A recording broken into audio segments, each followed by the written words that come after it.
Guys, நம்ம நிறைய health mix try பண்ணியிருப்போம். பட் இது சம்திங் ஸ்பெஷலுங்க. நேந்திரம் காய் ஹெல்த் மிக்ஸுங்க. இது உங்களுடைய கட் ஹெல்த்தையும் உங்களோட டைஜஷனையும் பூஸ்டப் பண்ண செம்மையாக ஹெல்ப் பண்ணுங்க. குட்டி குட்டி ஸ்லைஸாக கட் பண்ணிவிட்டு ஒரு 2 நாள் நல்லா வெயிலில் காய வச்சுருங்க. உங்களுக்கு கான்ஸ்டிபேஷன் ப்ராப்ளம் இருந்தால் சால்வ் ஆயிருங்க.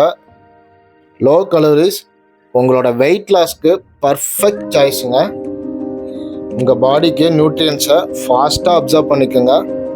வெயிட் லாஸ் ஆர் ஃபிட்னஸ் ஜர்னியில் இருக்கீங்கன்னா சுகர் அண்ட் மில்க் அவாய்ட் பண்ணிக்கோங்க. ஜஸ்ட் ஒரு கிளாஸ் ஹாட் வாட்டரில் 1 or 2 டேபிள் ஸ்பூன் எடுத்துக்கோங்க. நம்ம ஹெல்த் மிக்ஸை நல்லா மிக்ஸ் பண்ணி சிப் அடித்து பாருங்கள். நல்லா ஸ்மூத்தி டெக்ஸ்சரில் இருக்குங்க. கூடவே கொஞ்சம் நட்ஸ் கூட இதிலே ஆட் பண்ணிக்கலாம் நீங்கள். ஸோ டெய்லி காஃபி ஆர் டீக்கு பதிலாக இதை ட்ரை பண்ணுங்கள். வீடியோ பிடிச்சிருந்தா லைக் அண்ட் சப்ஸ்கிரைப் பண்ணுங்கள்.